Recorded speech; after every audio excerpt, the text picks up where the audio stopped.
week with our monster matchup.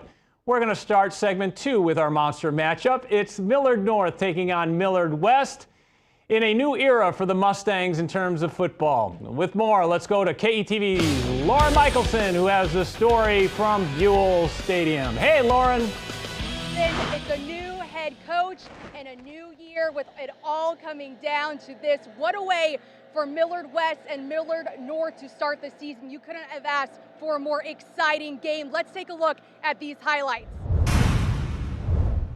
First-year head coach Alan Burrell Jr. and the Mustangs versus the Wildcats of Millard West. Nebraska commit Cade Vermas, the first house call of the season, takes it 71 yards to the house for the touchdown run. Millard North leads early 7-0. Second quarter, after back-to-back false starts on the Mustangs, Pierce Newberry finishes the job with the 11-yard touchdown catch. The Husker commit throws the bones. Millard North up 16-0. But Millard West responds on the first play from scrimmage on the ensuing drive. 76-yard rushing touchdown. And just like that, 16-7, Millard North still ahead. Mustangs with the final word going into halftime in this one. And guess who? Yeah, that's Vermas again. This time races 64 yards down the field for his second touchdown of the night. That makes it 23-14 Millard North. Second half, not much offense except this play down 29-21. First and goal, 5 seconds remaining. But the Wildcats' last second lunge comes just short. That is game. Millard North beats their rivals for the first time since 2015, 29-21. Your final score, Millard North 29, Millard West 21. All right, that was Lauren Michelson reporting out at Buell Stadium. Let's go to our fan favorite. Matt Satilli is out at Foundation Field with the Battle of Papillion. Papillion La Vista South taking on Papillion La Vista. Here's Matt Satilli.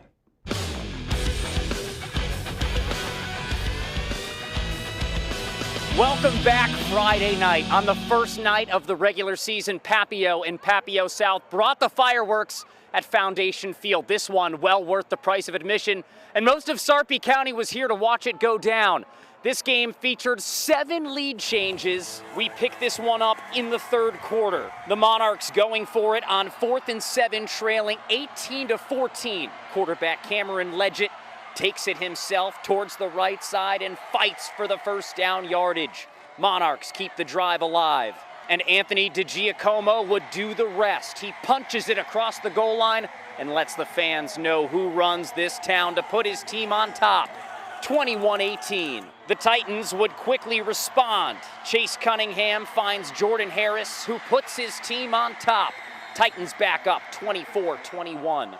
On the ensuing kickoff, it finds the hands of Isaac Pamaran, the senior, already scored once tonight, squirts through a hole, and he could go all the way. That is your game winner, Papio. Holds off Papio South in an instant classic, 29-24, the final. That's one of the best games to play because the rivalry is so good.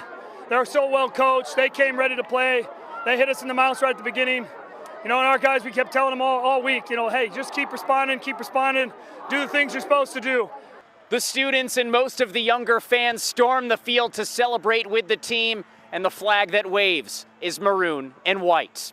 Reporting at Foundation Field, Matt Satilli, KETV News Watch 7 Sports. All right, thank you, Matt. Bennington in Class B enters 2024 as a 3-time defending Class B state champions. They're riding a Class B record 39-game win streak. A good opener tonight. The Badgers hosting always dangerous Waverly.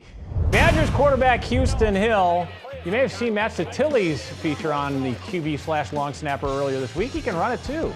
Touchdown Bennington. It's 21-0 Badgers third quarter. But defense the name of the game as the Spirit Squad getting a little busy there. Kyle Lauritsen, the wrestler, can make some plays too. The safety, Badgers win big, 23-0. They've now won 4 in a row. Last year's Class B runner-up, Scott, hosting Norris in the season opener. Final minute of the first half, Titans get on the board. Chris Garner Jr., the nice grab, making it 19-7 Scott. Second half, home team adding a 35-yard field goal, makes it a 2-score game.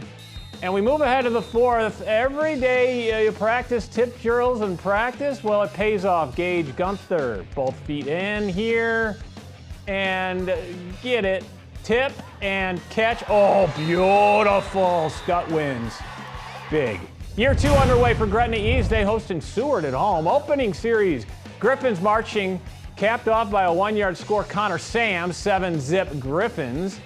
They'd get off to a fast start. Chase Groh going over the top, finding Grayson Fisher for the score. But the Blue Jays of Seward ripping off 26 unanswered. Seward wins on the road 41-24. Elkhorn North celebrating America, getting the jump on the holiday weekend, hosting Lincoln Pius X. Ethan Beachy, the home team on the board, touchdown Wolves. And then Barry Fry's number 17 getting a hand on a blocked field goal as Elkhorn North survives week 1, 24-21. Gross Catholic finally getting to play their opener. They were postponed last night because of storms, hosting Columbus Lakeview. Lakeview's Caleb Sloop, the strip, sack, fumble recovered by the Vikings' Caleb Stubert. And that sets up the first score of the game. Gross answers, it's Colton Sweetman. Watch this, to Robbie Brennan. Touchdown, Cougars. No final there. Sioux City West taking on Council Bluffs Abe Lincoln. That's Andre Rogers with a touchdown for the Lynx. Then it's Ethan Higgins to Isaiah Lusayo for the touchdown as the Lynx were winning big.